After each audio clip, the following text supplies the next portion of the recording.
We have locked in Lieutenant Colonel Daniel Davis, retired Army Lieutenant Colonel with 4 combat deployments, who is locked and loaded and ready to rock. Lieutenant Colonel, thank you so much for being on the program. I deeply appreciate your joining us today because these are complicated issues, and I don't portend to know exactly what's going on here with Ryan Routh seeking Ukrainian weapons. I know that Tucker's talked extensively about it, and I know a lot of people that I respect from a military perspective has said that the Ukrainians are selling our weapons and that they're doing so in order to try and reset some of the global order, and that they've been used in assassination attempts before. I didn't know that they were used or tried to be used in an assassination attempt on Donald Trump. It came as a shock to me this morning. The floor is yours. How prevalent is this? Well, that's one of the biggest questions that we've had for years, is that the United States government has given so many weapons and so much ammunition to Ukraine with no tracking system. We have no idea where these things have been going. This has been reported since the first year of the war. This is not anything recent, and yet we continued to shovel this stuff in there without any kind of guardrails or assurances that it's only going for the purpose that we say. So naturally, it's going to show up in all other kinds of places, because Ukraine, before the war started, was the most corrupt country, genuinely, point blank, in all of Europe. And of course, when you throw in billions of dollars with no kind of constraints, it's only going to feed it and grow it on steroids, which is exactly what happened. So it is a shock to me that this happened, but it's not a surprise that it happened, because if you have a crazy person like this Roth fellow, there is no shortage of people willing to sell anything to anyone for some money. So it's not surprising that he tried to get it, but this just really is just another evidence of the incompetence of what the U.S. government had done, especially prior to Trump entering the picture, which worked against American national interest and never gave Ukraine a chance to win. So this is something that I think a lot of Americans are going to want to know: who was responsible for this connection to the Ukrainian military? Is this something that happens with regularity? Are the weapons that we send to Ukraine being sold on the black market to assist in extrajudicial killings of the enemies of the state of Ukraine? Have you heard anything about that? Do you know anything about that practice? I've certainly seen evidence of it. I haven't heard anything. I don't have any direct contacts in that. But that is one of the biggest questions I've got. How far up the chain in the Ukraine side was this knowledge? Because one of the things I was frankly worried about, even before we found out about these direct connections with Roth, was that there are many people in Ukraine that definitely did not want Donald Trump to win, don't like the direction he's going in now, because they only want more support. They don't want to end the war under any circumstances. And I have been concerned that some may be willing to take action on that. So I think it is vitally important that we find out exactly where these so-called associates were in this DOJ report. How high up the chain did they go? Because what you're showing on the screen there from that Oval Office exchange could be the least thing that Trump may want to do if this turns out to go up that high. So when an American shipment of weapons goes to the battlefield, how would that process work to get an RPG or a Stinger missile back into the United States? Would it have to be smuggled through the cartels and then come into the United States, obviously illegally, and then get into the hands of a potential assassin? How would this process work? Yeah, there is an entire network inside Ukraine of all kinds of black market operations. I literally was communicating with someone from Kiev just earlier this morning on a related topic about these networks that have been going on there, some to get people out. There's huge bribes that have to go to try to prevent guys from being grabbed off the streets, and $30,000, $50,000 a pop, and to get people smuggled out. So it is easy to use those same networks to get something smuggled out instead of a person. And believe me, along these people here, they have no morals at all. They have no problem sending weapons, ammunition, or people, even trafficked. So if that's what's going to make them money. So this is happening in Ukraine. We know this is happening in Ukraine. Zelenskyy, I think, just purchased a platinum mine in Africa, which is totally what you do when you're at war and when you're impoverished and you need American dollars. How much of a fraud on the American taxpayer is the Ukraine war? What's your professional take, given the fact that you've served and I have not, sir? I have been saying since before the war started and every day since that this war was always unwinnable on the Ukraine side. There was no rational path to success.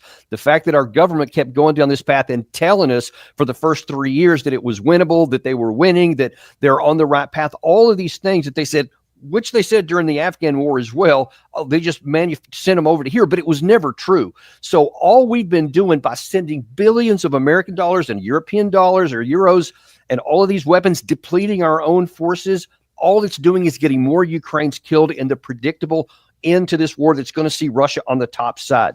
So I think it is a tremendous fraud and a waste of resources, a waste of lives, and a tragedy for Ukraine that we supported something that could never work. So now that we're seeing the fallout from all of this and the backlash and the potential murder of our president, soon to be president, what's the American public's response to this? I mean, these are shocking claims inside of this DOJ report.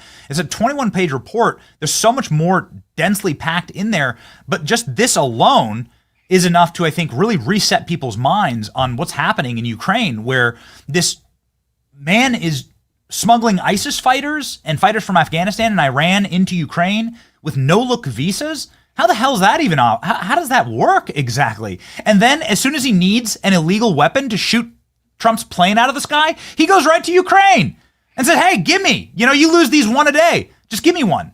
That is ripping the bark off that operation is repulsive to actually see it in writing there.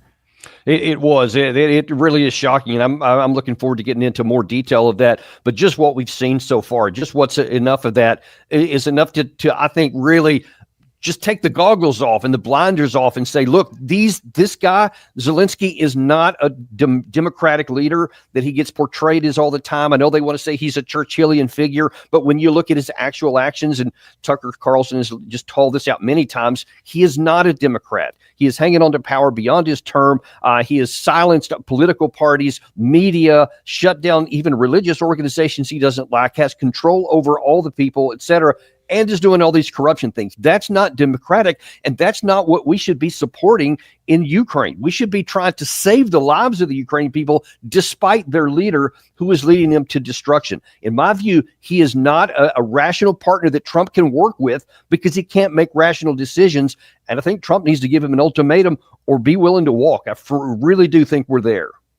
I think certainly we are there, and the wholesale loss of life in this war that was totally and completely unnecessary is a moral and a mortal evil, and that is why we are against this war, and we want it to end as quickly and as peacefully as possible.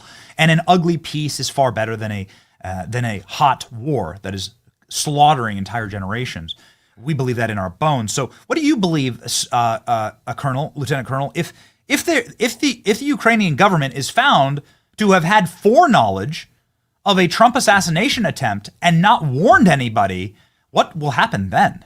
Well, I think that we have to take some very strong concerted efforts, and I think that we need to insist that Zelenskyy step down and face whatever justice that his government requires. But I think we should insist upon it if that's proven. If it went all the way up to him and he had knowledge, you can't just turn a blind eye to this one. You can't just hit somebody on the wrist. I think this takes concerted effort, and we need to be taking action that's pretty harsh in that. I mean, anything less, I think, is going to be, encouraging other people to go down the same path. Something that is, of course, very near and dear to your extensive and dignified and honored career in our American military and service is your love of this country, clearly provable. You want this country to be protected, and you want our borders to be secure, and you want us to be protected against enemies, foreign and domestic. The operation here, according to these documents, constantly used the cartels and the open border in order to facilitate human smuggling, in order to facilitate his escape route, in order to facilitate the weapons smuggling. It was all going to go through our southern border. That was left open. Now you're looking at it like, was this on purpose, actually? Like, was this the purpose of the open border? From a military perspective, how vulnerable were we given the cartel operations on the border and the inability to secure? I certainly can't say whether it was intentional or whether just incompetence. I don't know. But the net is the same, is that there was, by the border being wide open, there was always the possibility that almost anyone could come in. I mean, obviously the problem with cartel or crime, people who want to come in and do crime to the country, that's always been a problem. But as a national security aspect, I often worry about the potential for some of our possible potential adversaries bringing people in to get them embedded into the U.S. countryside for the potential to act as sleeper cells someday. I know that sounds conspiratorial, but I mean, I'm just looking at it from a practical perspective. If you thought you were going to someday might go to war against the United States, it's rational and logical that you want to put somebody in to maybe cause damage inside the United States, since obviously it's so hard to get at from the oceans. And once a war is broken out, then people will be looking. But if you get somebody in there early, then they can become part of the fabric and no one would even notice them. So that is something that I have always worried about. And I'm grateful that we're finally doing something to close that off. But we've got some problems that are probably already in there. So that's certainly something that has been verified, that we have members on the terrorist watch list that have come into this country and that they are obviously not here for cultural enrichment, let's just call it. Tell me about these weapons, the RPGs and the Stinger missiles. Could those weapons have brought down President Trump's jet? Oh yeah, without question, in my view, especially if you get yourself set up like either just as the jet takes off or as it's coming in. If you're able to get in, in our country, it's not that hard to find some of these places. It's not like they're blocked off. If you have knowledge about where the plane's going to be, these things can be very effective at knocking them down. I mean, we saw that they are very effective against fighter jets and other combat aircraft that are in the zone right now. And if you get one of those, especially at short range, I'm sure there's countermeasures on board Air Force One. I don't know all the details, but I can only imagine there is. But if that short range, when it's just about to land or just after it takes off, there may not be time for those countermeasures to work. So it is a real risk. A real risk, certainly, if you have a Trump Force One that isn't Air Force One. The idea was to kill Trump before he had the full military package and to go after his plane, which, to my knowledge, doesn't have the type of sophisticated anti-aircraft capacity that an Air Force One would have. You have to just assume that. Yes? Right. Yeah, that's a fair statement. So you would be able to take that plane out even easier with a weapon like this. Have you ever seen weapons like? Have you seen these deployed in the field of battle?